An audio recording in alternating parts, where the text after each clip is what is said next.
더불어민주당 비대위 대변인 신현영입니다. 윤석열 당선자와 안철수 위원장의 자리다툼에 통합과 민생은 설 자리를 잃었습니다. 안철수 위원장은 오늘 출근길에 임기 끝까지 최선을 다해 국가를 위해 일을 완수할 생각이라고 밝혔습니다. 파국은 막았습니다. 하지만 안 위원장과 윤 당선자의 파국과 봉합을 오가는 줄타기는 여전히 아슬아슬합니다.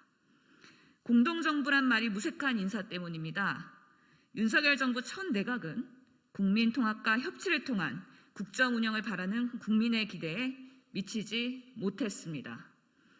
안철수 위원장은 오늘도 공동정부 정신이 훼손될 만한 일이 있었다며 새 정부 첫 내각에서 자기 사람들이 모두 배제된 것에 대한 불만을 드러냈습니다. 그러나 공동정부의 파열음보다 더 큰 문제는 윤 당선자와 인수위가 본분인 정권 인수와 국정과제 수립은 도외시하고 있다는 것입니다. 윤 당선자와 인수위가 최우선 과제가 되어야 할 손실보상, 추경 등 민생 회복을 위한 노력도 전무합니다. 무리한 대통령 집무실 이전 강행, 국민적 상식에 반하는 복심 인사에 이어 공동정부의 파트너마저 무시한 독주 인사와 통합과 민생에 대한 고민은 흔적조차 찾을 수 없습니다. 20여일 남은 대통령 취임까지 당선자의 이름에 독선과 분열의 키워드가 아닌 통합과 민생의 키워드가 더 많이 거론될 수 있도록 인수위는 본분에 충실해 주시기 바랍니다. 두 번째 브리핑 이어가겠습니다. 국가비전 보이지 않는 코드 인사, 마이웨이 국정 운영을 선언한 것입니다. 어제 고용노동부, 농림축산식품부 장관 후보자 발표를 끝으로 윤석열 정부 1기 내각 18개 장관 인선 발표가 마무리되었습니다. 인선 면면을 보면 국민 기대와는 거리가 먼 윤석열 당선인의 마이웨이식 국정 운영을 선언한 인사입니다. 첫 내각 구성은 윤석열 정부가 어떤 비전과 목표로 국정을 운영할지 가늠해 볼 수 있는 시험대입니다.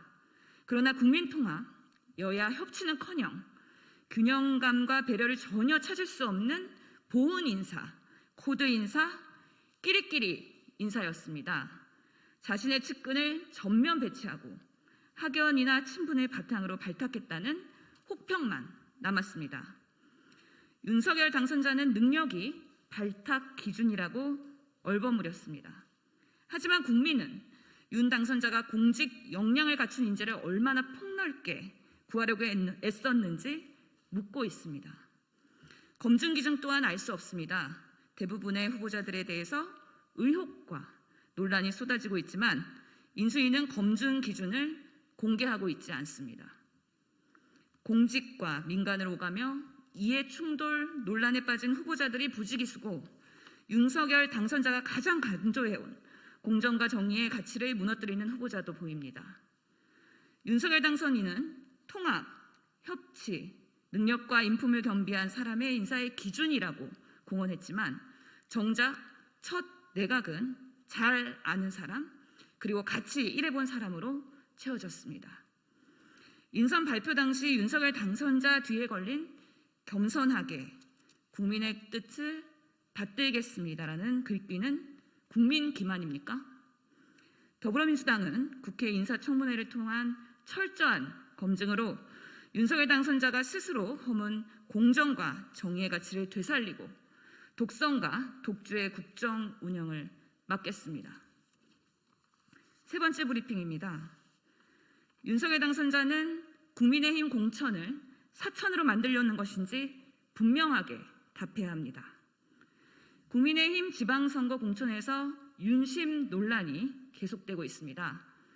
윤심을 앞세운 김태훈 의원, 인수위 대변인 출신의 김은혜 의원에 이어서 황상무 전 KBS 앵커가 국민의힘 강원지사 후보로 공천되었습니다.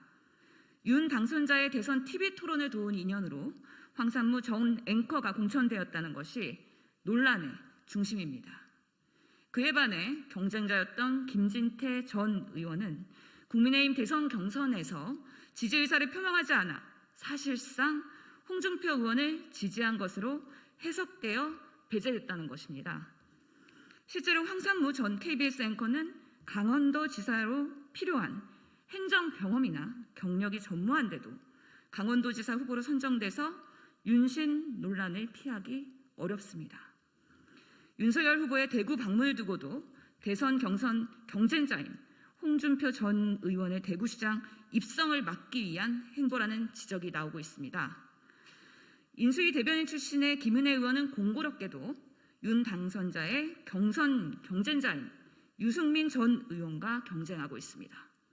윤 당선자의 현명함은 차치하더라도 윤 당선자의 이름이 국민의힘 공천에 한복판에 빈번하게 출몰하는 것은 정치 중립 논란을 피하기 어렵습니다.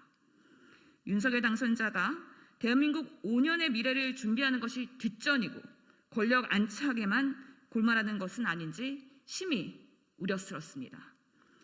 윤석열 당선자는 정치 중립 의무를 지는 대통령에 취임한 날이 한 달도 남지 않았다는 점을 자각하기 바랍니다. 이상입니다.